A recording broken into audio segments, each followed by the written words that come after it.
শয়তান কার পেছনে বেশি লাগে জানেন? যারা দ্বীনের জন্য কাজ করে। শয়তান অন্য যে কারো চেয়ে তার পেছনে বেশি সময় ব্যয় করে, যাতে সে আল্লাহর অবাধ্য হয়। বিশেষ করে যখন সে একা থাকে, তারা বেশি ঝুঁকিতে থাকে, তাদের উপর বেশি আক্রমণ হয়ে থাকে। আমাদের মধ্যে কিছু ভাই ও বোন আছেন যারা ইসলামিক কর্মকাণ্ডে খুবই সক্রিয়। তারা অনেক ভালো কাজ করেন, কিন্তু একই সাথে তাদের কিছু খারাপ অভ্যাসও দেখা যায়। এগুলো পাপের কাজ। এটা এতই গুরুতর সমস্যায় রূপ নিয়েছে যে তারা এগুলোতে আসক্ত হয়ে পড়েছেন। তাদের সাহায্য দরকার। তাদের কি দরকার জানেন?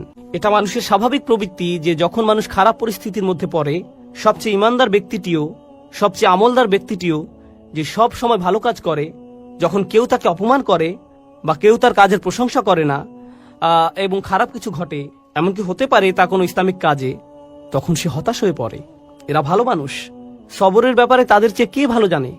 তবু আপনাকে সেই আলেম, সেই ইমাম, সেই কর্মী, সেই দায়ী, সেই শিক্ষকের কাছে যেতে হবে, গিয়ে বলতে হবে, ভাই আপনার ধৈর্য ধরা উচিত। যখন আপনি তাদেরকে এভাবে বলবেন, এতে কি তাদের উপকার হবে? হ্যাঁ, হবে। যদিও তারা এটা ইতিমধ্যেই জানে, যদিও তারা সবরের ব্যাপারে ইতিমধ্যেই অনেক জানে, তবুও তারা এই তাওয়াসি এর মাধ্যমে উপকৃত হবে। তাওয়াসি বিসবর নিজেদের মধ্যে ঘটে, আর এটাই এখানে আবশ্যকীয়। এটা তাওয়াসি বিল হক এর বিপরীত। তাওয়াসি বিসবর তাদের জন্য যারা তাওয়াসি বিল হক থামিয়ে দিয়েছে, কারণ তারা ফলাফল দেখতে না পেয়ে হতাশ হয়ে পড়েছে। কিভাবে তারা তাদের উদ্যম ধরে রাখবে? একে অপরকে অধ্যবসায়ের ব্যাপারে তাগিদ দেওয়ার মাধ্যমে। সবচেয়ে সহজভাবে বলা হয়েছে আলাল মাসাইব, অর্থাৎ আপনাকে ধৈর্য ধরতে হবে, অধ্যবসায় চালিয়ে যেতে হবে, ধারাবাহিকতা ধরে রাখতে হবে। পরিস্থিতি যতই খারাপ হোক না কেন, অসব্রু আলামা আসাবাক, যতই বিপদ আসুক না কেন, আপনাকে চেষ্টা চালিয়ে যেতেই হবে। এটা হলো একটা অর্থ। অপরটি হলো আনিল মাআসি, অর্থাৎ আপনাকে পরীক্ষা করা হবে। যারা এই দিনের জন্য কাজ করছেন, তা যেভাবেই হোক না কেন, হয়তো আপনি আপনার বাসায় দিনী পরিবেশ তৈরি করতে চাচ্ছেন, বাইরে আপনি হয়তো অমুসলিমদের দিনের দাওয়াত দিচ্ছেন, হয়তো দানের জন্য অর্থ জোগাড় করছেন। এটা যেমনই হোক না কেন, আপনি ইসলামের জন্য কিছু করতে চাচ্ছেন। শয়তান কার পেছনে বেশি লাগে জানেন? যারা দিনের জন্য কাজ করে। শয়তান অন্য যে কারো চেয়ে তার পেছনে বেশি সময় ব্যয় করে, যাতে সে আল্লাহর অবাধ্য হয়। বিশেষ করে যখন সে একা থাকে, তারা বেশি ঝুঁকিতে থাকে, তাদের উপর বেশি আক্রমণ হয়ে থাকে। সুতরাং আল্লাহর অবাধ্যতা থেকে বাঁচার জন্য আপনার সবর করা উচিত। একই সাথে আল্লাহর আনুগত্যের জন্য আপনার সবর করা উচিত। অর্থাৎ আল্লাহর আনুগত্য করাও কঠিন হয়ে থাকে, কিন্তু আপনাকে অধ্যবসায় চালিয়ে যেতে হবে। আমরা কিছু ঘটনা জানি, এগুলো সত্যিকারের ঘটনা, কোনো বানানো কিছু নয়। আল্লাহ আমাদের সাথে কথা বলেছেন, তিনি আমাদের নিয়ে কথা বলেছেন, এবং তিনি ভালোভাবে জানেন আমরা কিভাবে জীবনযাপন করি। ফি হিযিক্রিকুম, তুমি নিজেই এই সম্পর্কে জানো। আমাদের মধ্যে কিছু ভাই ও বোন আছেন যারা ইসলামিক কর্মকাণ্ডে খুবই সক্রিয়। তারা অনেক ভালো কাজ করেন, কিন্তু একই সাথে তাদের কিছু খারাপ অভ্যাসও দেখা যায়। এগুলো পাপের কাজ। এটা এতই গুরুতর সমস্যায় রূপ নিয়েছে যে তারা এগুলোতে আসক্ত হয়ে পড়েছেন। তাদের সাহায্য দরকার। তাদের কি দরকার জানেন? তাদের দরকার তাওয়াসি বিসবর। তাদের কাউকে দরকার যে তাকে অনবরত উপদেশ দিবে, বলবে, শোনো, তোমাকে চেষ্টা করতে হবে, তোমাকে সংযত হতে হবে। এই 4টি উপাদান সম্পর্কে আমি সবশেষ কয়েকটি বিষয় বলতে চাই। এর প্রথম বিষয়টি হচ্ছে, এই 4টি উপাদানই অতীতকালে বর্ণিত হয়েছে। ইল্লাল্লাযীনা আমানু অতীতকাল, ওয়া আমিলু অতীতকাল, অতাওয়াসাউ বিল হক, অতাওয়াসাউ সবগুলোই অতীতকাল। এর মাহাত্ম্য কি? যদি এভাবে বলা হতো, ইল্লাল্লাযীনা ইউমিনুন ওয়া ইয়ামালুনাস সালিহাত ওয়া ইয়াতাসালুনা বিল হক ওয়া ইয়াতাসালুনা বিস-সবর, তাহলে কি পার্থক্য হতো? বর্তমানকালে বললে কি হতো? অতীতকালে বলার কারণে বোঝা যাচ্ছে এখানে এমন মানুষের কথা বলা হচ্ছে যারা মৃত্যুর আগ পর্যন্ত সারাটি জীবন এই 4টি কাজ করেছে। সুতরাং এখন আপনি তাদের জীবনটি পর্যালোচনা করে দেখতে পারেন। আপনি তাদেরকে দেখে বলবেন, হ্যাঁ, তারা তাদের জীবনকে ঈমানের দাবি অনুসারে অতিবাহিত করেছে। যখন আপনি তাদের জীবনের দিকে তাকাবেন, আপনি বলবেন তারা ভালো কাজ করেছে এবং তারা তাওয়াসু বিল হক করেছে, তাওয়াসাউ বিস-সবর করেছে। অন্যভাবে বললে এটা সেই আয়াতটি পরিপূর্ণ করেছে যেখানে বলা হচ্ছে, ওয়ালা তামুতুন্না ইল্লা ওয়া আনতুম মুসলিমুন, ভুলেও মুসলিম না হয়ে মৃত্যুবরণ করো না। আপনি যখন তাদের জীবনটি দেখবেন, আপনি বলবেন না তারা আগে ভালো ছিল, পরবর্তীতে তারা বিপথে চলে গেছে। তাদের জীবনের শেষ দিনটি পর্যন্ত তারা অটুট ছিল। সুতরাং আপনি তাদেরকে দেখে অবশ্যই বলবেন তারা এই 4টি বিষয় পরিপূর্ণ করেছে।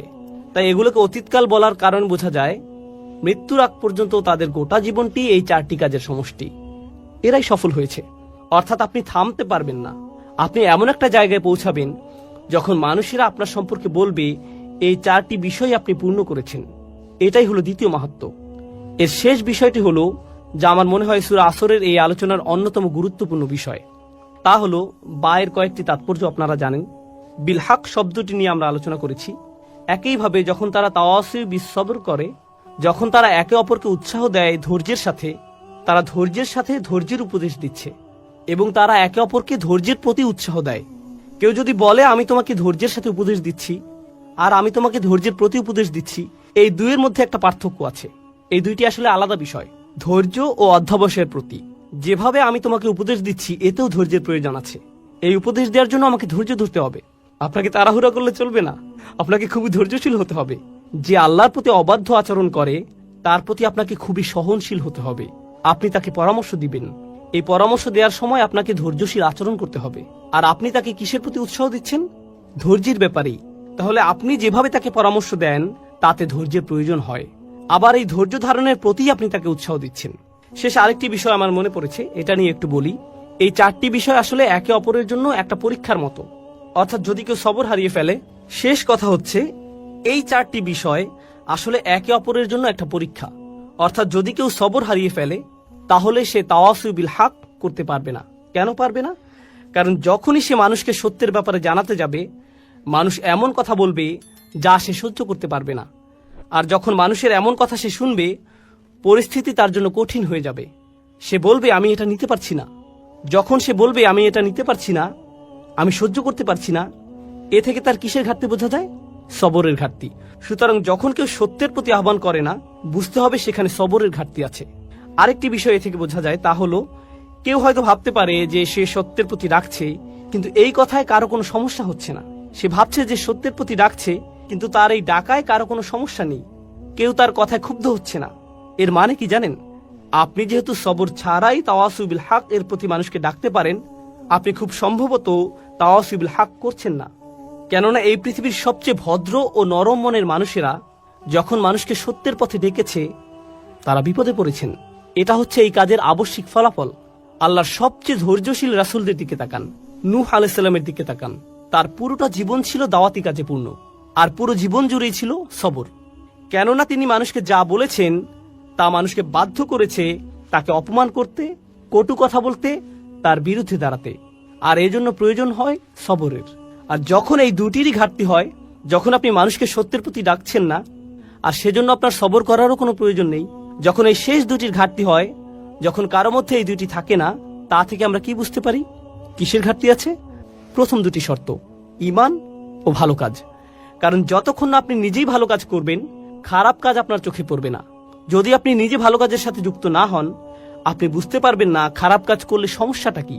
কিন্তু যখন আপনি নিজের পরিবর্তন করবেন, আপনি হয়তো পার্টি করতেন, তারপর আপনি আল্লাহর কাছে ভালোভাবে তওবা করে তার আনুগত্য করতে শুরু করলেন।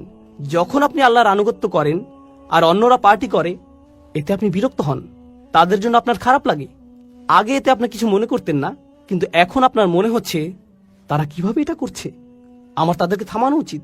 আমি নিজেই ভুল করেছি, আমি চাই না তারাও একই ভুল করুক। এটা আপনাকে কষ্ট দেয়। কিন্তু এটা যদি আপনাকে কষ্ট না দেয়, আপনার যদি কখনো মনে না হয় যে আপনার তাদেরকে থামানো উচিত, তার মানে হলো আপনি ভালো কাজের প্রতি প্রতিশ্রুতিশীল নন। আর আপনার যদি ভালো কাজের ব্যাপারে প্রতিশ্রুতি না থাকে, তার মানে আপনার কি নেই? ঈমান। তাহলে এই সবগুলো বিষয় হচ্ছে লাজিম ও মালজুম। এগুলো একটি অপরটির আবশ্যিক ফলাফল এবং একটি আরেকটির সাথে ওতপ্রোতভাবে জড়িত। আমি অন্য সূরাগুলোর চাইতে এই সূরাটিতে অনেক বেশি সময় নিয়েছি। আমরা সূরা নাবা থেকে শুরু করেছিলাম, তখন একটি সেশনে একটি সূরা শেষ করেছি, কিন্তু এটা সূরা আসরের চতুর্থ সেশন। আলহামদুলিল্লাহ, অবশেষে আমরা এটা শেষ করতে পেরেছি। কেন জানেন? কারণ আমার মনে হয়েছে এটা সবচেয়ে ছোট সূরা। এটা এমন একটি সূরা যা মুখস্থ করা খুবই সহজ। আমাদের বেশিরভাগই এটা আত্মস্থ করে ফেলেছে, কিন্তু এটা সবচেয়ে ভারী সূরা। এই সূরার ওজন সবচেয়ে বেশি। আপনি আপনার জীবনকে কিভাবে দেখেন তা এই সূরাটি পুরোপুরিভাবে পরিবর্তন করে দেবে। আপনি কিভাবে আপনার পরিবারের সাথে আচরণ করেন, আপনার দৈনন্দিন জীবন, যা আপনি অর্জন করেছেন, যা এখনো অর্জন করতে পারেননি, তার চেয়েও বড় কথা সফলতা এবং ব্যর্থতা বলতে আপনি কি বোঝেন, এই সূরাটি এই সব কিছুর প্রতি আপনার মনোভাব পরিবর্তন করে দেবে। ডক্টর ফাদেল সালেহ আস-সামেরাই বলেছেন, কোন সূরা শুরু কোনো না কোনোভাবে এর শেষ অংশের সাথে সম্পর্কিত, কোন সূরা শুরুর অংশ তার শেষের অংশের সাথে যুক্ত। এই সূরা শুরু কি ছিল? একটি আয়াত, ওয়াল আসর, যা দিয়ে বোঝা যায় যে আপনার সময় শেষ হয়ে আসছে। আর শেষ আয়াতটি হলো 4টি উপাদান নিয়ে, যা আমরা গত 2 সেশন ধরে আলোচনা করছি। তাহলে এই দুইটি অংশ একটি অপরটির সাথে কিভাবে যুক্ত? ঈমান, ভালো কাজ, তাওয়াসু বিল হক, তাওয়াসু বিস সবর, এর ব্যাপারে সচেতন হওয়ার জন্য আপনার সময় শেষ হয়ে আসছে। আপনি সময় থাকতে সবকিছু ঠিক করে নিন। আপনার নিজের জন্য এটা খুব জরুরি একটা বিষয়। ইন্নাল ইনসানা লাফি খুসর, এটা কে? আপনি ধরে নিন, ইন্নান নাফসি, আমার নিজের জন্য। আমি নিজেই ক্ষতির মধ্যে আছি, আমি বিপদের মধ্যে আছি। আল্লাহ তাআলা আমাদেরকে তাদের অন্তর্ভুক্ত করুন যারা সূরা আসরের 4টি শর্তকে পূর্ণাঙ্গভাবে পালন করতে পেরেছে। আল্লাহুম্মা জাআলনা মিনাল্লাযিনা আমানু ওয়া আমিলুস সলিহাত ওয়া তাওয়াসাউ বিল হক ওয়া তাওয়াসাউ বিস সবর। বারাকাল্লাহু লি ওয়া লাকুম ফিল কুরআনিল হাকিম ওয়া নাফা'নি ওয়া ইয়্যাকুম বিল আয়াতি ওয়াজ যিকরিল হাকিম। আসসালামু আলাইকুম ওয়া রাহমাতুল্লাহি ওয়া বারাকাতুহু। আমি আপনাদের সাথে কথা বলতে যাচ্ছি মুসলিম তরুণদের মাঝে একটা সংস্কৃতি নিয়ে, যারা কোনো ধর্মীয় পথের ভিতর দিয়ে যাচ্ছে, বিশেষ করে পশ্চিমা সমাজে। অনেক সময় মুসলিম তরুণরা যে জীবনযাপন করে তাকে বলা যেতে পারে, মনে করুন, পার্টিং, ঠিক আছে? এবং তারপর জীবনে কোনো এক সময় তারা বিশেষ উপলব্ধির মুখোমুখি হয় এবং দিনের পথে চলতে শুরু করে। এমন প্রচুর ভাই বোন আছে যার জীবনে কোনো এক সময় পরিবর্তিত হয় এবং তারপর ধীরে ধীরে তারা আরো ধার্মিক হয়ে ওঠে। কিন্তু তারপর যা হয় তা হচ্ছে, যখন সময়ের সাথে সাথে তারা আরো ধার্মিক হয়ে ওঠে, তারা অনেক বেশি কড়া হয়ে যায়, খুবই উৎসাহী হয়ে পড়ে, আবেগপ্রবণ হয়ে পড়ে এবং নিজেদের জন্য নিজেরাই কোনো শিক্ষক খুঁজে নেয়। সেই শিক্ষক হচ্ছে কখনো কোনো মানুষ, কখনো কোনো সিরিজ লেকচার, কখনো কোনো ওয়েবসাইট, কখনো কোনো ব্লগ, কখনো অপরিচিত কোনো নাম। কিন্তু সেটা যাই হোক না কেন, তারা নিজেদের জন্য একটা জ্ঞানের উৎস খুঁজে নেয়, যেটাকে তারা সঠিক বলে মনে করে। এর প্রতি তারা খুবই অনুরক্ত হয়ে পড়ে এবং আস্তে আস্তে যা ঘটতে শুরু করে তা হচ্ছে তারা খুব কঠোর, খুব অনমনীয় হয়ে ওঠে। তারা লক্ষ্য করতে শুরু করে যে তাদের চারপাশে মানুষরা ঠিক তাদের মতো না। তারা যাকে শিক্ষক মানে, তার চারপাশে মানুষরা তাকে শিক্ষক মানে না। তারা যেভাবে দিনকে বোঝে অন্যরা সেভাবে বোঝে না। তাই প্রথমে যা হয় তা হচ্ছে তারা তাদের চারপাশের, বিশেষ করে তাদের পরিবারের মানুষদের ব্যাপারে হতাশ হতে শুরু করে। মুসলিম তরুণটি ভালো দিকে পরিবর্তন হতে শুরু করলে সবার আগে যাদের প্রতি হতাশ হয় তাহলে তার পরিবার। কেন তোমরা বোঝো না? এটাই দিন পালনের সঠিক পথ। এবং এমন আরো অনেক অনেক সংঘর্ষের সৃষ্টি হয়। আপনি যদি মুসলিম হন এবং আপনার পরিবার যদি অমুসলিম হয় তাহলে তা আরো বেড়ে যায়। কিন্তু মুসলিম পরিবারের মাঝে থেকেও যদি আপনি দিনকে নতুন করে আবিষ্কার করেন তাহলেও এমন সমস্যার সম্মুখীন হতে হয়। এরকম সমস্যা শুধু যে পরিবারের মাঝে সীমাবদ্ধ থাকে তা নয়, বরং বন্ধু মহলেও বিস্তার ঘটে। অনেক সময় এমন হয় যে আপনার দীর্ঘদিনের বন্ধু, কিন্তু সে কোনো ধর্মীয় পথের ভিতর দিয়ে যাচ্ছে না, বা হয়তো সে যাচ্ছে কিন্তু পথটা ঠিক আপনার মতো না, আপনার দিনের বুঝ হয়তো তার মতো না, অথবা কিছু বিষয় হয়তো তারা আপনার মতো এতটা কঠোর না, এবং এটা আপনার পক্ষে মেনে নেওয়া খুব কষ্টকর হয়ে যাচ্ছে। আপনি তখন তাদের প্রশ্ন মানে জর্জরিত করে তোলেন। যখন আপনি এমন মানুষদের সংস্পর্শে আসেন যারা দিনকে আপনার মতো করে দেখে না, তখন এটাকে কেন্দ্র করে আপনি তাদের বুঝিয়ে দেন যে তারা ভুল আর আপনি ঠিক। এভাবেই তাদের দিন পালন করা উচিত এবং এছাড়া কোনো পথ নেই, ইত্যাদি ইত্যাদি। এমন এক ধরনের আচরণ গড়ে ওঠে বিশেষ করে তরুণদের মাঝে। এমন আচরণের পিছনে অনেক কারণ রয়েছে। তরুণ বা তরুণীটি নিজে মনে করে যে সে যা করছে তা হচ্ছে আমর বিল মারুফ ওয়া নাহই আনিল মুনকার। তারা মনে করে যে তারা ভালো কাজে আদেশ দিচ্ছে এবং মন্দ কাজে নিষেধ করছে। তারা তো তাদের ভাই বোনদেরকে হাদিস বা কোরআনের আয়াতই বলছে, ভালো কাজই তো করছে, এটাই তো তাদের করা উচিত, এমন কথাই তাদের মাথায় থাকে। তারা যা বুঝতে পারে না তা হচ্ছে এখানে আরো একটা ব্যাপার ঘটছে, অন্য আরো কিছু ঘটছে। দিনের পথে আসার আগে আপনি হয়তো বন্ধু মহলের মনোযোগের কেন্দ্রবিন্দু ছিলেন, আপনি গুন্ডা মাস্তান যাই ছিলেন না কেন সকলের মধ্যমণি হয়ে থাকতেন। যখন আপনি ধর্মের পথে আসলেন তখন আপনাকে ঘিরে আর সেটা রইল না, কিন্তু আপনার তখন এমন কিছু একটা চাই। অন্যদের উপর নিজের আধিপত্য দেখানোর জন্য আপনার ভেতরে এক ধরনের জেদ কাজ করে। আপনার মনে হয় যে আমি মানুষকে দেখাতে চাই কোনো না কোনো ভাবে আমি তোমাদের চেয়ে সেরা। এবং এই ঘুরপথে চলতে গিয়ে বেশিরভাগ সময় নিজের অজান্তেই, অধিকাংশ সময় তারা মানুষকে যে ধর্মীয় মতামত প্রদান করে তার মাধ্যমে তারা নিজেদের শ্রেষ্ঠত্ব দেখাতে চায়। তারা মানুষের কাছে প্রমাণ করে দিতে চায় যে অন্যরা আসলে ধর্মটা ঠিকমতো জানে না, আমি ধর্ম সম্পর্কে ঠিকমতো জানি। আসো তোমাকে বলি কোনটা সঠিক, আসো তোমাকে আয়াতটা শিখাই, তোমাকে হাদিসটা শিখাই, তুমি জানো না এটা এভাবে না ওভাবে। মানে ধর্ম নিজেই আপনার ইগো প্রকাশের মাধ্যম হয়ে ওঠে। এমন ঘটনা খুবই দুঃখজনক, কারণ ধর্ম নাজিল হয়েছিল যেন আমরা নিজেদের বিনয়ী করে তুলি, কিন্তু এখন আমরা সেই একই ধর্ম ব্যবহার করছি নিজেদের অহংকার প্রকাশ করতে, দাম্ভিকতা প্রকাশ করতে। তবে এটা এমন নয় যে শুধু আমাদের তরুণদের মাঝেই ঘটে থাকে, বরং বড়দের মাঝেও হয়। আপনারা ইবলিসের কথা জানেন, সে কিসে আল্লাহর অবাধ্য হয়েছিল? সে সিজদা করতে রাজি হয়নি। আদম আলাইহিস সালামকে আল্লাহ কি কাজ দিতে যাচ্ছিলেন কেমন উচ্চ বেতন তিনি পেতে যাচ্ছিলেন?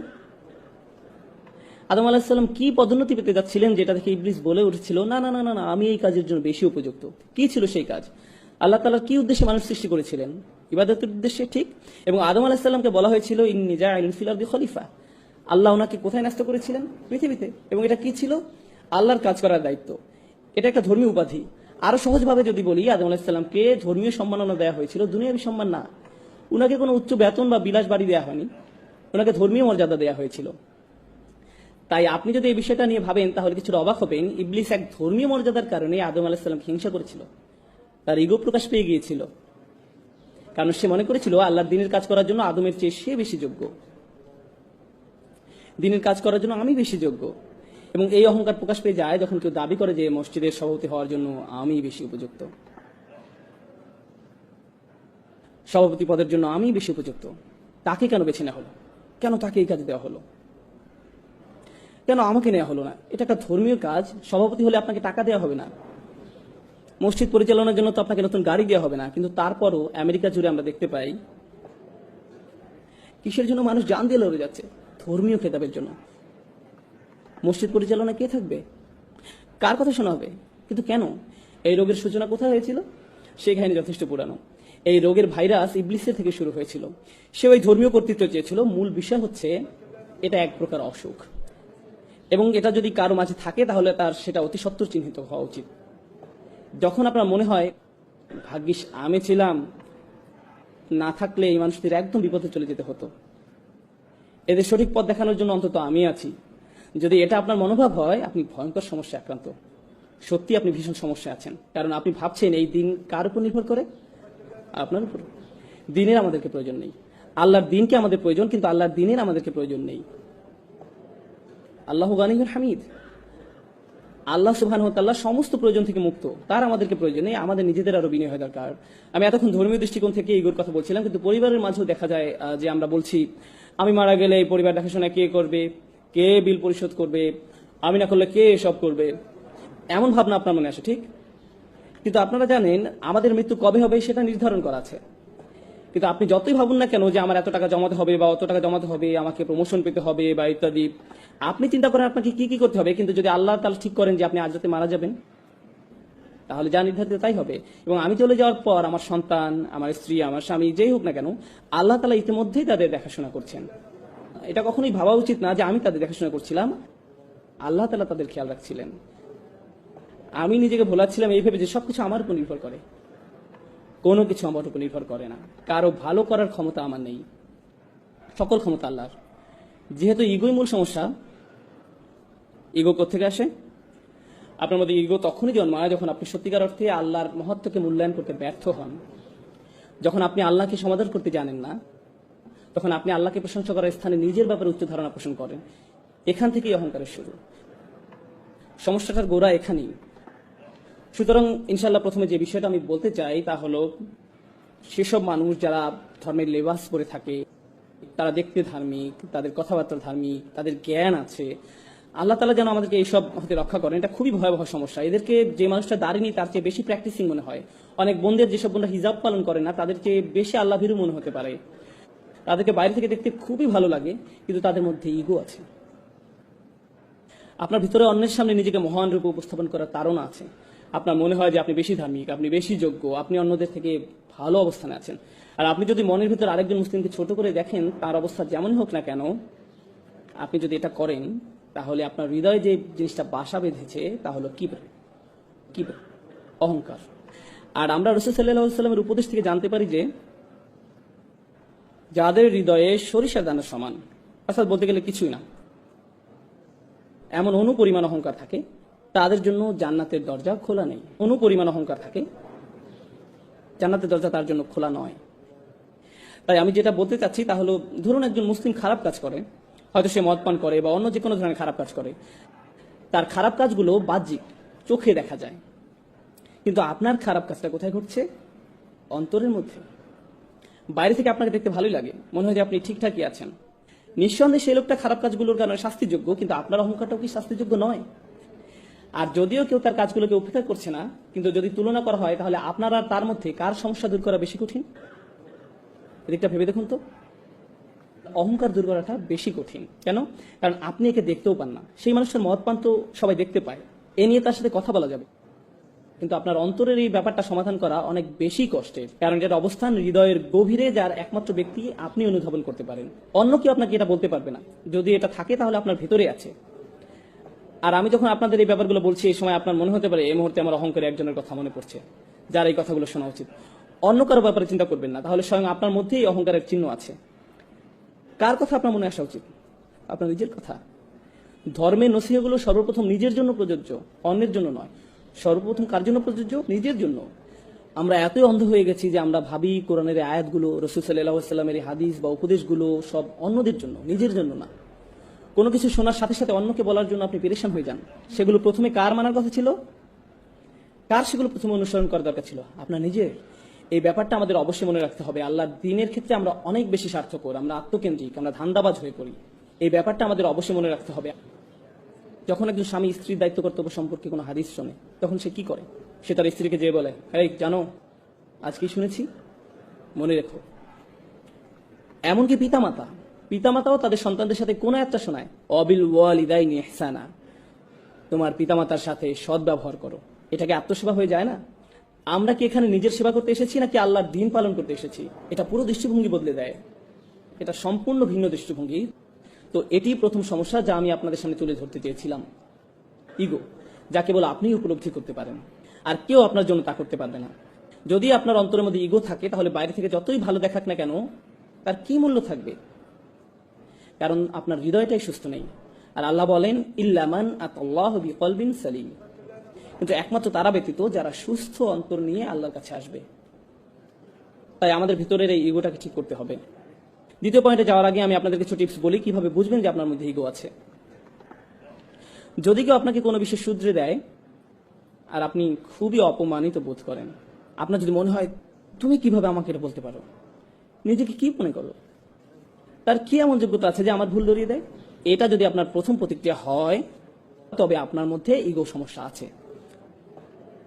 সেই লোকটা যদি ভুলও হয়ে থাকে, তার হয়তো সেটা বলা উচিত হয়নি, তারপরও আপনার প্রাথমিক প্রতিক্রিয়া এমন হবে না যে সে কে এটা আমাকে বলা, বরং আপনার প্রতিক্রিয়া হবে, হয়তো এই মন্তব্যের মধ্যে দিয়ে আল্লাহ আমার নিজের কোনো অনুচিত কাজের দিকে মনোযোগ দিতে বলছেন।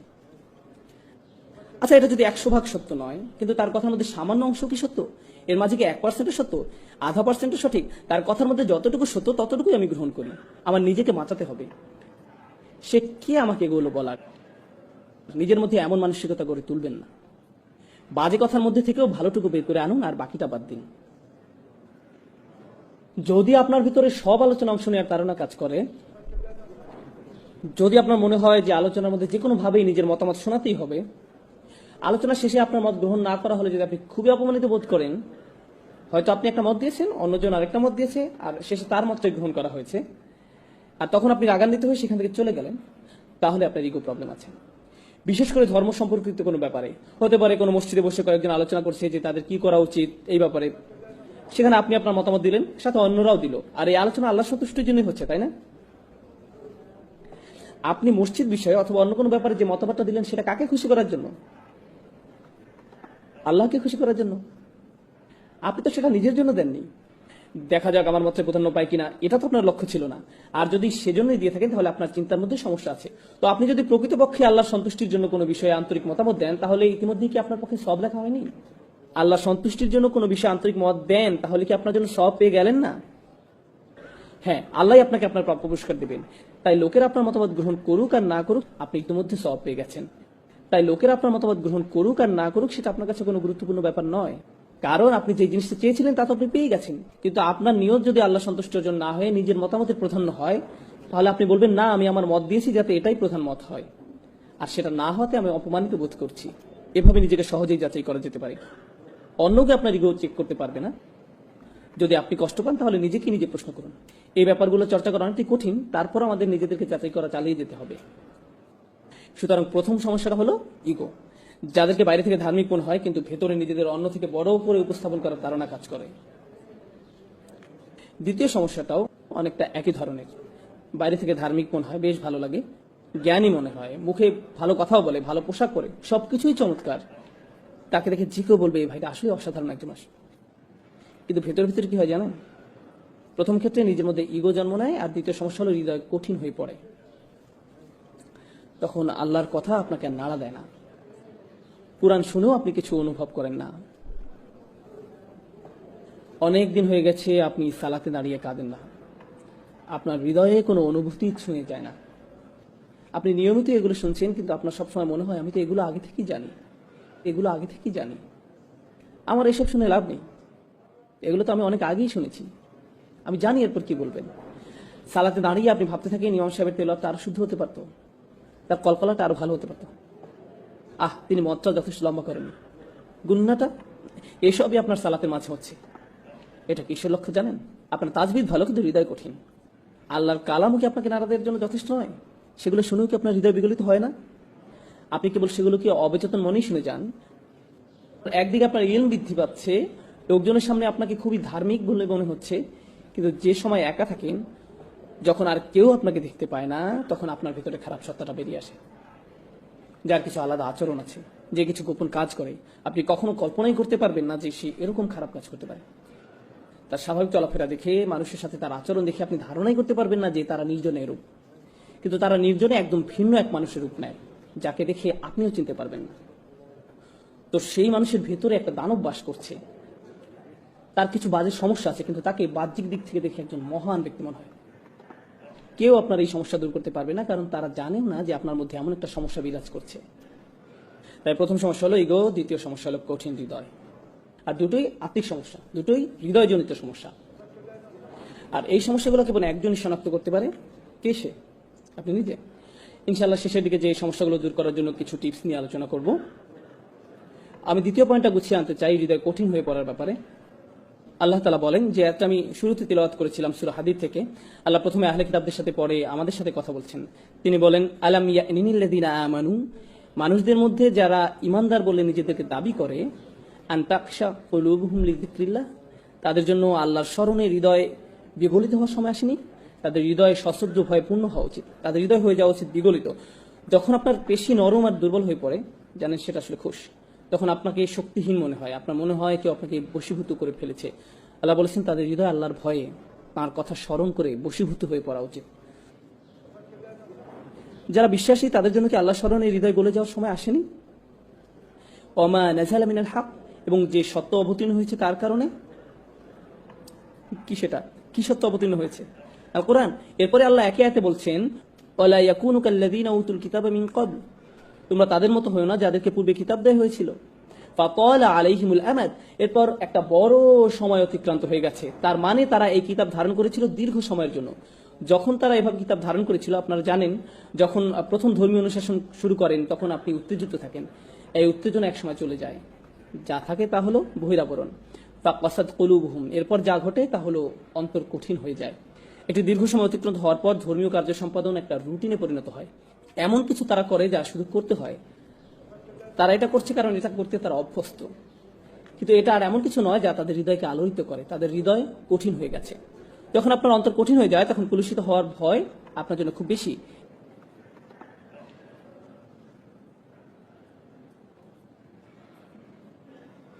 এই জন্য আয়াতে বলা হয়েছে ওয়াকাসিরুম মিনহুম ফাসিকুন, তাদের অধিকাংশই পাপাচারী, তাদের বড় একটা সংখ্যা হলো খারাপ। আয়াতে শেষ হয়েছে আহলে কিতাবদের দিয়ে, কিন্তু কি দিয়ে শুরু হয়েছিল? আলাম ইয়ানিল্লাযিনা আমানু, আলোচনাটি আসলে তাদের নিয়ে যারা বিশ্বাস স্থাপন করেছে, আর কিভাবে তাদের অন্তর কঠিন হয়ে গেছে।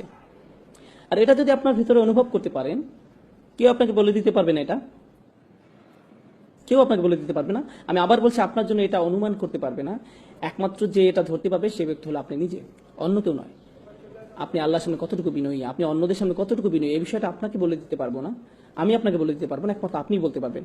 আপনি যদি কখনো হতাশা ভোগেন, আপনি বুঝতে পারবেন যে আপনার অন্তর আসলে কঠিন হয়ে গেছে, আর আপনি নিজে এই সমস্যাটা আপনার মধ্যে বাড়তে দিয়েছেন। যখন কোনো ধর্মীয় ব্যক্তির উপস্থিতি খুবই ভীতিকর মনে হয়, কোনো দেখতে ধার্মিক লোক, তাকে দেখার সাথে সাথে আপনার মনে ভীতি তৈরি হয়, তাদের সাথে কথা বলতে আপনি আতঙ্কিত হন, তাদের আশপাশে যাওয়া আতঙ্কজনক হয় আপনার জন্য, আপনি আতঙ্কগ্রস্ত হয়ে পড়েন। অনেক সময় যেসব বোন হিজাব পরেন না, তারা হিজাব পর একজনকে আসতে দেখলে তারা রাস্তা ক্রস করে অন্যদিকে চলে যান, ওই যে হিজাব পুলিশ আসছে, এবং সে নিশ্চয়ই আমাকে এমন কিছু বলবে যে আমার মন খারাপ করে দিবে। এখন একদিকে এটা ভয়ের কারণ, অন্যদিকে কখনো এটা সত্যি। কিছু মানুষ রয়েছে যারা অন্যদের নিচু চোখে দেখে, তারা অন্যদের প্রতি মারাত্মক অধ্যত আচরণ করে। এখন আপনি আমাকে বলুন, কিছুদিন আগেও না আপনি পার্টি মাতিয়ে রাখতেন? যারা আপনার সাথে এভাবে কথা বলে তাদের আপনি কিভাবে জবাব দেন? আপনি কি ভুলে গেছেন যে আপনি কোথা থেকে এসেছেন? আল্লাহ আপনাকে কোথায় নিয়ে এসেছে? কারণ মানুষ ভুলে যায় যে তারা কি ছিল আর আল্লাহ তাদের কোথায় এনেছেন। তারপর কয়েক বছর অতিক্রান্ত হওয়ার পর যখন তারা ভালো হয়ে যায়, তখন এমন কাউকে দেখলে তারা বলে আস্তাগফিরুল্লাহ, সে এমন কিভাবে হলো? আপনি কোথায় ছিলেন? এই লোককে দেখে তো আপনার শিক্ষা নেওয়া উচিত। আপনি তো ঠিক তার মতোই ছিলেন। আল্লাহর যে রহমত আপনার উপর বর্ষিত হয়েছে তা আপনার স্মরণ করা উচিত। কুনতুম আলা শাফা হুফরাতিম মিনান নার, আপনি দোজখের একেবারে প্রান্তে ছিলেন। ফাআনকাযাকুম মিনহা, তিনি আপনাকে রক্ষা করেছেন। আর সেই আয়াতে আল্লাহ বলছেন ফাআল্লাফা বাইনা কুলুবিকুম, তিনি তোমাদের অন্তরে ভালোবাসা সৃষ্টি করেছেন। আপনারা আপনাদের অন্তরসমূহের মাঝে যদি ভালোবাসা পেতে যান, তাহলে আপনাকে মনে রাখতে হবে যে আপনি নিজেও একদিন এই পথে ছিলেন এবং আপনাকে সেখান থেকে রক্ষা করা হয়েছে। আপনাকে এজন্য রক্ষা করা হয়নি যে আপনি খুব স্মার্ট মানুষ, আপনি রক্ষা পাওয়ার যোগ্য। এটা আপনার প্রতি কার অনুগ্রহ ছিল? এটা আপনার প্রতি আল্লাহর অনুগ্রহ ছিল। কোন সাহস আপনি অন্যদের দিকে কিভাবে তাকান, কিভাবে এমন মন্তব্য করেন? এই দাম্ভিকতা জঘন্য ব্যাপার। এটা আপনার সকল ভালো কাজ ধ্বংস করে দিবে, সব ভালো কাজ ধুয়ে মুছে দিবে। অধিকাংশ ক্ষেত্রেই আমাদের যুবকরা যারা তীব্র বিতর্কে লিপ্ত হয়, যে কোনো বিষয় নিয়ে হতে পারে ধর্মতত্ত্বের বিষয়, হতে পারে ফিকের বিষয়, হতে পারে একটা সংগঠনের পদ নিয়ে, যে কোনো ব্যাপার নিয়ে হোক না কেন, আপনার জানেন বিতর্কের মূল কারণ কি? ইগো। আসলে এটা আত্ম অহংকারের কারণে হয়ে থাকে।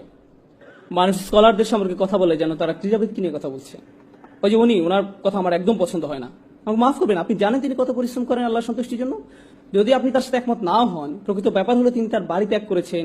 তিনি যদি স্কলার নাও হন না কেন, তিনি বিশ্বের এক প্রান্ত থেকে আরেক প্রান্তে ভ্রমণ করেছেন শুধু জ্ঞান অর্জনের জন্য। রাতের পর রাত ব্যয় করেছেন প্রার্থনা করে, মুখস্থ করে, অধ্যয়ন করে। আর আপনি তার সম্বন্ধে এমন কি বা জানেন? তিনি কি বলছেন আমি পছন্দ করি না, আমার মনে হয় তিনি বিপদগামী। কোন সাহসে আপনি এটা বলেন? আপনি কি করেছেন? কিসে আপনার এমন অবস্থান নিয়ে যায় যে আপনি তার সম্বন্ধে এমন মন্তব্য করেন? আপনি যে কোনো মুসলিমের সাথে দ্বিমত পোষণ করতে পারেন, আপনার সাথে তার মতামত নাই মিলতে পারে। এক্ষেত্রে তাদের প্রতি আপনার প্রথম দৃষ্টিভঙ্গিটা কেমন হওয়া উচিত? আপনার কি এমন রায় দেওয়া উচিত যে তারা জাহান্নামের পথে? যদি আপনি সত্যিই তাদের ব্যাপারে উদ্বিগ্ন হয়ে থাকেন, সত্যিই তাদের ব্যাপার নিয়ে চিন্তিত হয়ে থাকেন, তাহলে তাদের এই সমস্যা নিয়ে আপনি অন্য কারোর সাথে কথা বলবেন না। আপনি কার সাথে কথা বলবেন? তাদের সাথেই কথা বলবেন। আপনি সরাসরি তাদের সাথে কথা বলবেন যদি আপনার মাঝে আন্তরিকতা থেকে থাকে। তাহলে আপনি আপনার উৎকণ্ঠার কথা অন্য কারো কাছে বলবেন না। অন্যথায় আপনার মাঝে আন্তরিকতার অভাব পরিলক্ষিত হয়। এর ফলে বোঝা যায় যে আপনার মাঝে ইগো আছে। আপনার নিজ দলের প্রতি আপনি পক্ষপাতিত্ব দেখাচ্ছেন, নিজ মতের পক্ষে দাঁড়িয়েছেন, বা অন্য সম্পর্কে আপনি যা তা বলছেন। এটা অপরিপক্ক, এটা দাম্ভিকতা, আত্মহংকারমূলক। এটা তাই যদি আমাদের অবস্থা এই পর্যায়ে এসে পৌঁছে, তাহলে আমাদের মধ্যে প্রতিষেধক প্রয়োজন। সর্বপ্রথম প্রতিষেধক হলো আশা হারিয়ে যায়নি। সুবহানাল্লাহ। পরবর্তী আয়াতে আল্লাহ চমৎকার করে বলছেন, ইয়ালামু, তোমরা জেনে রাখো, আন্নাল্লাহা ইউহয়িল আরদা বা'দা মাউতিহা, অবশ্যই আল্লাহ ভূভাগকে তার মৃত্যুর পর পুনরুজ্জীবিত করেন। পূর্ববর্তী আয়াতে আল্লাহ অন্তঃসমূহ সম্পর্কে কথা বলেছিলেন, আর এখন তিনি কি বিষয়ে কথা বলছেন? ভূপৃষ্ঠকে জীবন দেওয়া সম্পর্কে। আল্লাহ আপনাদের বলছেন যে যেভাবে আল্লাহ পৃথিবী পৃষ্ঠকে জীবন দান করতে পারেন মৃত্যুর পরে, ঠিক সেভাবে আল্লাহ আপনার অন্তরকেও জীবন দান করতে পারেন। আপনার অন্তর পুনরায় কোমল হতে পারে। আমরা অলৌকিক নিদর্শনাবলী প্রকাশ করেছি যাতে তোমরা বুঝতে পারো। বুঝতে পেরেছেন? আপনার জন্য আশা রয়েছে। আপনি আপনার অন্তরকে পরিষ্কার করে নিতে পারেন, এটা সম্ভব। আল্লাহ যদি শুষ্ক জমিনে প্রাণের সঞ্চার করতে পারেন, তিনি আপনার অন্তরকেও পুনরায় জীবিত করতে পারেন। এখন চিকিৎসার ব্যাপারে আলোচনা করা যাক। এই চিকিৎসা কি? আপনি আপনার ইগো সমস্যার সমাধান কিভাবে করবেন? প্রথম যে বড় বিষয়টি আপনার অন্তর পরিষ্কার করতে সহায়তা করবে তা হলো আল্লাহর স্মরণ। প্রথমে এই বিষয়টি আপনাকে আয়ত্ত করতে হবে। কত ঘন ঘন আপনি আল্লাহকে স্মরণ করেন। আল্লাহকে স্মরণ করা মানে শুধু এইসব কথা বলা নয় যে সুবহানাল্লাহ, আলহামদুলিল্লাহ, আল্লাহু আকবার, লা ইলাহা ইল্লাল্লাহ, এগুলো উচ্চারণ করাই নয়। নিশ্চয়ই এগুলো খুবই গুরুত্বপূর্ণ জিকির, যা আমরা রাসূল সাল্লাল্লাহু আলাইহি ওয়াসাল্লামের সুন্নাহ থেকে জানতে পারি। কিন্তু এই জিকিরগুলো যদি চিন্তাহীন হয়, আপনি যদি এগুলোর অর্থ বা মহত্ব না বুঝেন, এগুলো নিয়ে চিন্তা ভাবনা না করেন, তাহলে এটা জিকির নয়। এতে শুধুমাত্র মুখস্থটা আরেকবার রিভিশন দেওয়া হয়। আলহামদুলিল্লাহ অর্থ হলো সকল কৃতিত্ব, সুনাম, প্রশংসা আল্লাহর জন্য। আল্লাহকে সবকিছুর জন্য প্রশংসা করতে হবে এবং ধন্যবাদ দিতে হবে। ধরুন কখন আপনার একটা খারাপ দিন গেল, আপনি কি বলবেন? আলহামদুলিল্লাহ। আমি শুধু আল্লাহকে ধন্যবাদ দিই না, তার প্রশংসাও করি। যাই এখন ঘটছে তা অবশ্যই ভালো, এবং এটা এত ভালো যে আমি এর জন্য তার কৃতজ্ঞতা প্রকাশ করি। আর আমি শুধু তার কৃতজ্ঞতা প্রকাশ করি না, আমি তার প্রশংসাও করি। কি দারুণ কাজ তিনি করেছেন। আপনি সমস্যায় পড়া সত্ত্বেও বলেন আলহামদুলিল্লাহ। যখন আপনি এর অর্থ বুঝে বলবেন, তখন এটা অন্য কিছু। এখন আপনি আসলেই আল্লাহকে স্মরণ করছেন। আল্লাহর এই প্রশংসা, আল্লাহকে কৃতিত্ব দিয়ে আপনাকে আপনার নিজ সম্পর্কে শিক্ষা দেয়। কি শিক্ষা দেয়? যখনই কোনো ভালো কাজ আপনি মনে করেন যে আপনি করেছেন, আপনার কি করা উচিত? আলহামদুলিল্লাহ বলা উচিত। আপনি আসলে কাকেই কাজের কৃতিত্ব দিচ্ছেন? আল্লাহকে। আপনি কোনো বক্তব্য দেওয়ার পর হয়তো কেউ এসে আপনাকে বলল, ভাই দারুণ বক্তব্য দিলেন, আপনি হেসে বললেন আলহামদুলিল্লাহ, আমি জানি ভালো হয়েছে। তাহলে এই আলহামদুলিল্লাহ আসলে আলহামদুলিল্লাহ নয়। এভাবে বলার মাধ্যমে আপনি আপনার নিজের প্রশংসাই করলেন। প্রশংসা পেলে কিভাবে অস্বস্তিতে পড়তে হয় আপনাকে তা শিখতে হবে। প্রশংসা আপনার মাঝে যেন বিনয় নিয়ে আসে। আল্লাহকে কৃতিত্ব দেওয়ার ক্ষেত্রে আপনাকে দ্রুত হতে হবে এবং একই সাথে নিজেকে বিনম্র করতে হবে। ভাই আপনি জানেন না, আপনার এভাবে বলা ঠিক নয়। আমি আসলে কিরকম তা আমি জানি না, আল্লাহ জানেন, শুধুই আল্লাহ জানেন। আপনার প্রশংসা আমার দরকার নেই, আমার দরকার আপনার দোয়া। আমি চাই না আপনি প্রশংসা করুন, বরং আমি খুবই ভালো এটা আপনি আমাকে বলার দরকার নেই। না, আমি আপনার কাছ থেকে এটা শুনতেও চাই না। এটা আসলে আমাকে সাহায্য করে না, এটা আমার ক্ষতি করে। কারণ কেউ যখন আমার প্রশংসা করে তখন এটা আমার মাঝে কি জাগিয়ে তোলে? আমার ইগো। আর এটা মানুষের জীবনের সবচেয়ে ভয়ঙ্কর সমস্যা। তাই কেউ অন্য কারো প্রশংসা করার মাধ্যমে তার উপকার করছে না। আর নম্রতা সম্পর্কে যে বিষয়টি আমি আপনাদের সাথে শেয়ার করতে চাই সেটা হলো, যখন কেউ আপনাকে বাজে কথা বলে বা আপনাকে অপমান করে, এটা আসলে আপনাকে বিনয়ী করতে সাহায্য করে। তারা হয়তো আপনার প্রতি একটা অনুগ্রহ করলো, তারা মনে করতে পারে যে তারা আপনাকে ছোট করতে পেরেছে, কিন্তু এটা হয়তো আল্লাহর তরফ থেকে আপনার জন্য একটা মেসেজ বা একটা উপহার। এর মাধ্যমে আল্লাহ আপনাকে নম্রতা উপহার দিলেন। এই জন্য ইবনে তাইমিয়া রাহমাতুল্লাহ আলাইহি বলতেন, যখন কেউ আমাকে কষ্ট দেয় আমি মনে করি এটা আল্লাহর পক্ষ থেকে উপহার, তিনি আমাকে নম্রতা শিক্ষা দিচ্ছেন। সুবহানাল্লাহ, এটা একটা ব্যতিক্রম উদাহরণ। এরপর মানুষের উপকার করা শিখুন, শুধুমাত্র আল্লাহর সন্তুষ্টির জন্য। অনেক সময় কেউ কেউ সাধ্যের অতিরিক্ত করে ফেলে। ধার্মিকদের প্রতি এটাই আমার শেষ বক্তব্য, বিশেষ করে তরুণদের জন্য। তারা অনেক কর্মকাণ্ডে অংশ নেয়, তারা সংগঠনে অংশ নেয়, তারা দলে যোগদান করে, তারা মসজিদে যোগদান করে, তারা বিভিন্ন অনুষ্ঠানে যায়, তারা সবসময় কর্মঠ থাকে, তারা ডান বাম করতেই থাকে। এরপর কি ঘটে জানে? তারা ইচ্ছা শক্তি হারিয়ে ফেলে, তারা পুরোপুরি ক্লান্ত হয়ে যায়। যখন তারা পুরোপুরি ক্লান্ত হয়ে যায়, এরপর তারা কখনোই আগের অবস্থায় ফিরে আসতে পারে না। ভারসাম্য রাখুন, ধীরে ধীরে অগ্রসর হন। আপনাকে সপ্তাহের এক ছুটিতেই সব করে ফেলতে হবে না, অথবা গ্রীষ্মের ছুটিতেই সব করতে হবে এমন নয়, বরং ধীরে ধীরে অগ্রসর হন। ইনশাআল্লাহ আপনি গতি ধরে রাখতে পারবেন। এবং যখন আপনি শুধু আল্লাহর জন্যই কোনো কিছু করবেন এবং আপনি হতাশ হয়ে যান না, কোনো ফলাফল হচ্ছে না, এই জন্য উদাহরণ হিসাবে এই অনুষ্ঠানের কথা বলা যাক। আমাকে দাওয়াত দেওয়া হয়েছিল, আমি বলেছিলাম ঠিক আছে আমি রবিবার আসবো। শনিবার রাতে কেন নয়? কারণ তখন এখানে কেউ থাকবে না। জানেন আমার প্রথম মতামত কি ছিল? তো কি হয়েছে? আমি আপনাদের জন্য এখানে আসছি না। আমি কেন আসছি? আর বড় কোনো কারণ আছে। আপনারা আমাকে কিছু দিচ্ছেন না, কে দিচ্ছেন? আল্লাহ, ঠিক। তাই এখানে একজন থাকুক, 100 জন থাকুক, আর কেউ না থাকুক, আমি কি আমার বিনিময়ে পাবো? যদি আমার নিয়ত ঠিক থাকে, আমি পেয়েছি। যদি আমার নিয়ত ঠিক থেকে থাকে। আপনি কেন এখানে এসেছেন? কারণ আপনার বন্ধু আপনাকে আসতে বলেছে, কারণ আপনাকে আসতে জোর করা হয়েছে, কারণ আপনার গাড়ি এখনো ছাড়ছে না তাই আপনি এখানে আটকে গেছেন, এই জন্য? তাহলে আপনি কিছু অর্জন করতে পারলেন না। কিন্তু আপনার যদি এখানে আসার কারণ থাকে এরকম যে আজ রাতে আমি আল্লাহকে স্মরণ করব, আমি আল্লাহর আরো নিকটবর্তী হব, এমনকি যখন কিছু হচ্ছে না আপনি সেটার অপেক্ষায় আছেন, এই অপেক্ষার সময়টাও আপনার পক্ষে পুণ্য লেখা হচ্ছে। দৃষ্টিভঙ্গির পরিবর্তন করুন, নিয়তের পরিবর্তন করুন, ঠিক আছে? এটা আপনার জীবন ভর অনেক সাহায্য করবে।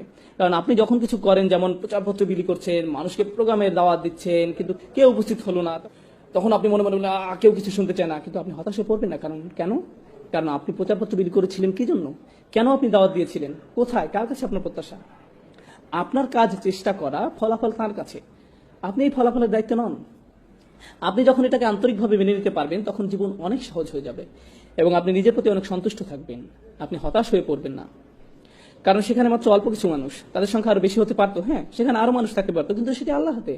আমি কি আমার দায়িত্বটুকু পালন করেছি? আমি কি যথেষ্ট চেষ্টা করেছি? নিজেকে শুধু এটাই জিজ্ঞাসা করা আছে, এবং আমার চেষ্টা কি সত্যি আল্লাহর জন্য ছিল কিনা, নিজেকে শুধু এই প্রশ্নটিই করা আছে। আমি এসব আলোচনা আনছি কারণ নিয়ত এমন কিছু নয় যে আপনি জীবনে একবার মাত্র করেন। জীবনে একবার আপনি ইচ্ছা পোষণ করেছিলেন যে আপনি আল্লাহর রাস্তায় কাজ করবেন এবং একজন ভালো মুসলিম হবেন। আপনি সেই ইচ্ছা পোষণ করেছিলেন, কিন্তু সেই ইচ্ছাতে মরিচা পড়তে পারে। ফলে আপনাকে বারবার নিয়ত ঠিক করতে হবে, আপনি জানেন সবাই ভাবছে আপনার ইচ্ছা অনেক শক্তিশালী, কারণ তারা শুধু আপনার বাইরেরটা দেখছে। তারা কি দেখে না?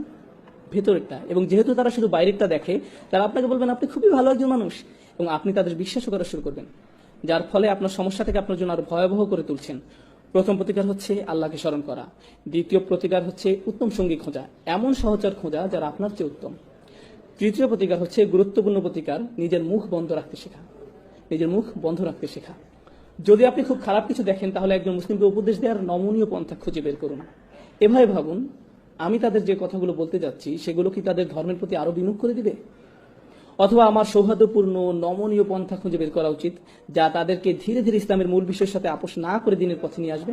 হয়তো তাদের বন্ধুদের পরিবর্তনের মাধ্যমে, দৃশ্যপটের পরিবর্তনের মাধ্যমে যদি তারা সামান্য একটু উপদেশ শুনতে পায়। আপনি প্রথমেই তাদের আচরণ পরিবর্তন করতে চান না, আপনি প্রথমে কি পরিবর্তন করতে চান? তাদের অন্তর। যখন তাদের অন্তর পরিবর্তন হবে তখন ব্যবহার আপনা আপনি পরিবর্তিত হবে। বেশিরভাগ সময় আমরা মানুষের কিসের পিছে ছুটি? আমরা তাদের ব্যবহারের পিছনে ছুটি। আপনি মানুষের ব্যবহার পরিবর্তন করতে পারবেন না, আপনি তাদের শুধু স্মরণ করে দিতে পারবেন এবং আশা করতে পারেন আল্লাহ তাদের অন্তরকে পরিবর্তন করে দিন। আপনার দায়িত্ব স্মরণ করে দিয়ে আপনাদেরকে। আল্লাহ রসুল মানুষদেরকে আল্লাহর সাথে শিরক করতে দেখেছেন, কুফরি করতে দেখেছেন, এবং আল্লাহ বছরের পর বছর তাকে বলেছেন ফাযাক্কির ইন্না ফাআতিদ যিকরা, ফাযাক্কির ইন্না ফাআতিদ যিকরা, স্মরণ করিয়ে দাও, স্মরণে উপকারিতা আছে। মহানবী সাল্লাল্লাহু আলাইহি সাল্লাম এই একই ধরনের খুব খারাপ মানুষদের কাছে 10 বছর দাওয়াত দিয়েছেন এবং আল্লাহ বলে গেছেন স্মরণ করিয়ে দাও, এতে কাজ হবে, স্মরণ করিয়ে দাও, এতে উপকার আছে। আপনি কাউকে স্মরণ করে দিলেন, এতে কোনো ফল পাওয়া যায় না। তখন আপনি বলেন আমি তাকে স্মরণ করে দিয়েছিলাম, সে পাত্তাই দেয়নি, তাকে স্মরণ করে দেওয়ার মাঝে কোনো উপকার নেই। নবী সাল্লাল্লাহু আলাইহি সাল্লামের জীবনে দেখুন তিনি কি পরিমাণ স্মরণ করে দিতেন, এবং আল্লাহ বলে যেতেন আপনি হয়তো উপকারিতা দেখতে পাচ্ছেন না, কিন্তু সেখানে উপকারিতা আছে। হ্যাঁ, উপকারিতা আছে। এবং আন্তরিকভাবে মনে করিয়ে দেয়া থেকে উপকারিতা প্রথম কে পাবে? সেই ব্যক্তি যে স্মরণ করিয়ে দেয়। কে প্রথম উপকৃত হচ্ছে? আপনি, কারণ আপনি স্বীকার করে নিয়েছেন যে শব্দগুলো আপনার মুখ থেকে বের হচ্ছে, কিন্তু প্রভাব কোথা থেকে আসবে? আল্লাহ তাআলার পক্ষ থেকে। এবং যদি আপনার কথায় কাজ না হয় তাহলে হয়তো কার মাঝে কিছু সমস্যা আছে, আপনার মাঝে। আপনার প্রথম প্রতিক্রিয়া এমন হওয়া উচিত নয় যে তার মাঝে কিছু সমস্যা আছে, সে আমার কথা শোনে না, এটি প্রথম প্রতিক্রিয়া হওয়া উচিত নয়। আপনি জানেন নবী সাল্লাল্লাহু আলাইহি সাল্লাম যখন মানুষকে উপদেশ দিতেন, দাওয়াত দিতেন, এবং তারা ওনার কথা শুনতো না, তখন ওনার মনে চিন্তা উকি দিত হয়তো আমি আমার দায়িত্ব ঠিকভাবে পালন করতে পারছি না, হয়তো আমি এই কথাগুলো আরো ভালোভাবে বলতে পারতাম। এবং তখন আল্লাহ তাআলা তাকে মনে করে দিতেন না না না, আপনি আপনার দায়িত্ব ঠিকভাবে পালন করেছেন, আপনার যা করার কথা আপনি তাই করেছেন, আপনি শুধু সতর্ক করে যান, আপনি শুধু সতর্ক করে যান, ফলাফল নিয়ে দুশ্চিন্তা করবেন না, আপনার যা করার কথা শুধু তা করে যান।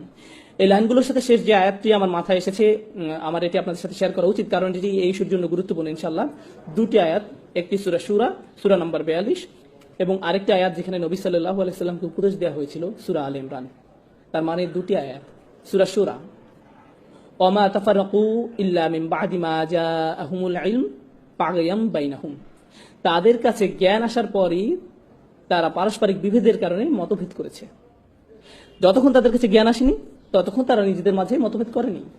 তার মানে কারা এখন মতপার্থক্য করছে? জ্ঞানী মানুষেরা। কিসে জ্ঞানী? বিজ্ঞান, পদার্থবিজ্ঞান, রসায়ন, জীববিজ্ঞান, কিসে তারা জ্ঞানী? ধর্মীয় জ্ঞানে, ধর্মীয় জ্ঞানে, আসমানি কিতাবে জ্ঞানী, সুন্নতি জ্ঞানী। জ্ঞানী হওয়ার পর তারা কি করছে? মতবিরোধে পতিত হচ্ছে। কেন? আল্লাহ তাআলা বলে দিচ্ছেন বাগিয়াম বাইনাহুম, একজন আরেকজনের উপর কর্তৃত্ব করার জিদ থেকে। তাদের এরূপ জিদ থাকে এবং তারা নিজেদের সেরা মনে করতে চায়। এবং কি সেই হাতিয়ার যা তাদের সেরা ভাবায়? ধর্মীয় বিষয় জ্ঞান। তারা এই ধর্মীয় জ্ঞানকে এমন একটা মাধ্যম বানিয়ে ফেলে যা দ্বারা তারা নিজেদের গর্ববোধকে আরো বাড়িয়ে তোলে। কি ভয়ানক অপরাধ!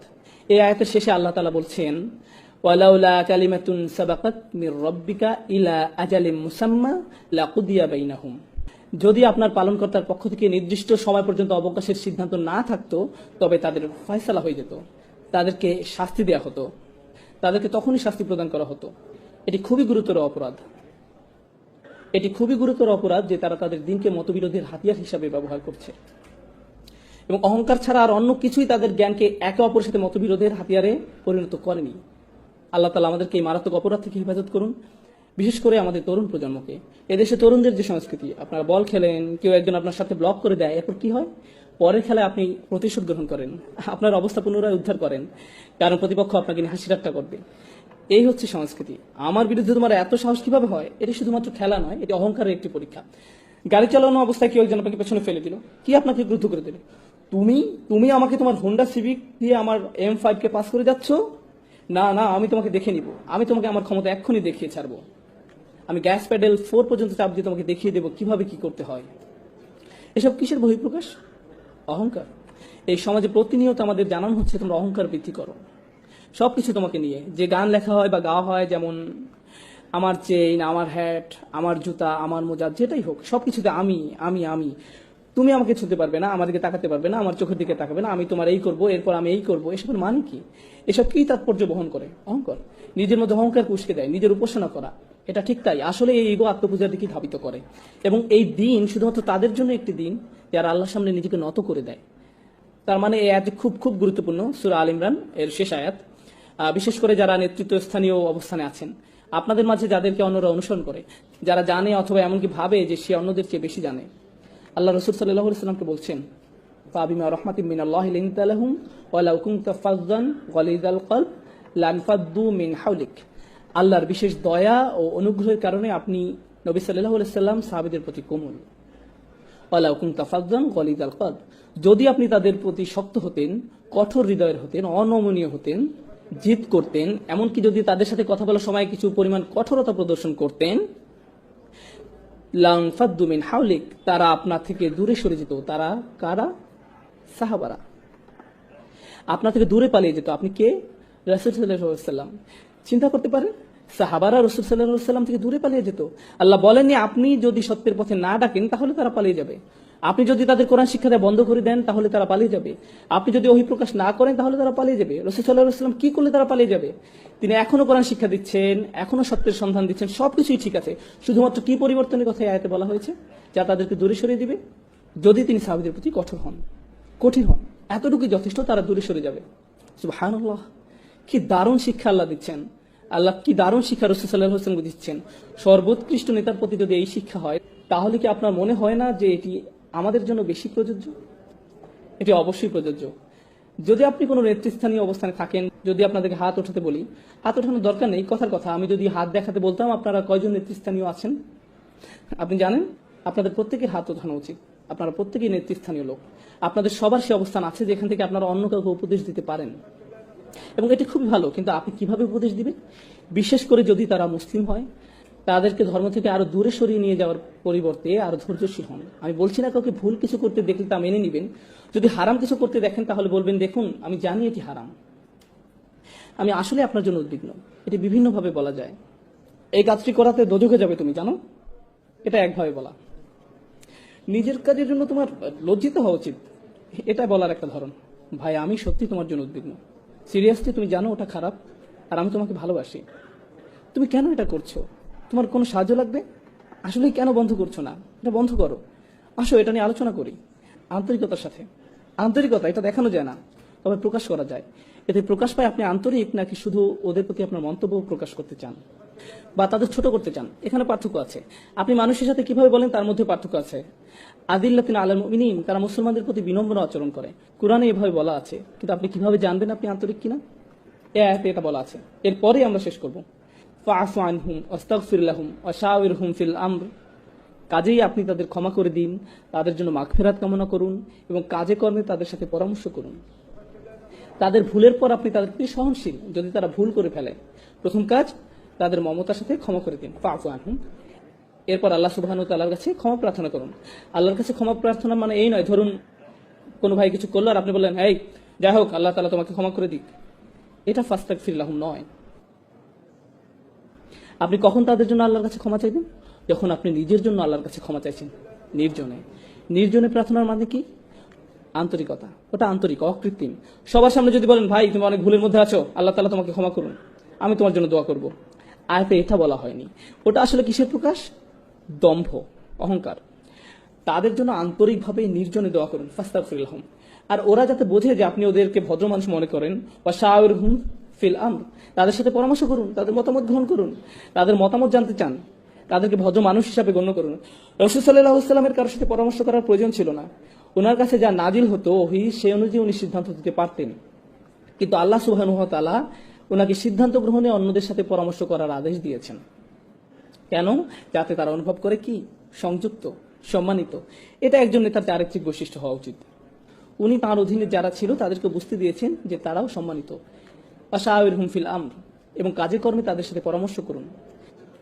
ফাইদা আযমতা ফাতাওয়াক্কাল আলাল্লাহ, যখন আপনি কোনো সিদ্ধান্ত নেন আল্লাহ তাআলার উপর বিশ্বাস রাখুন, কারণ আপনার সিদ্ধান্তই সাফল্যের চাবিকাঠি নয়। সব সাফল্যের মূলে আছেন আল্লাহ সুবহানাহু ওয়া তাআলা। ইন্নাল্লাহা ইউহিব্বুল মুতাওয়াক্কিলিন, আল্লাহ তার উপর নির্ভরকারীদের ভালোবাসেন।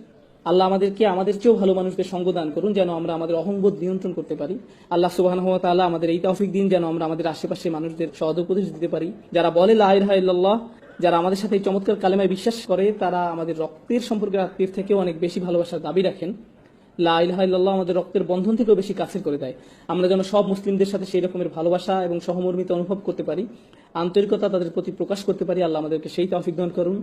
আমিন। ভালো উপদেশ যাদের প্রয়োজন তাদের অন্তরে যেন তা প্রবেশ করতে পারে, আল্লাহ সেই তৌফিক দান করুন। আল্লাহ সুবহানাহু ওয়া তাআলা আমাদের উপদেশ গ্রহণ করার ক্ষমতা দিন, আমরা যেন এর সবটুকু ভালো গ্রহণ করতে সমর্থ হই এবং উপদেশ যেন আমাদের অহংবোধ বাড়িয়ে তোলার কোনো মাধ্যম না হয়ে ওঠে। আল্লাহ আমাদেরকে তার সামনে বিনম্র রাখুন, আমাদের অতীত ভুলগুলো ক্ষমা করে দিন, আমরা যেন প্রতিনিয়ত আমাদের অন্তঃকরণকে পরিশুদ্ধ করি, আল্লাহ আমাদেরকে সেই তৌফিক দান করুন। আমিন।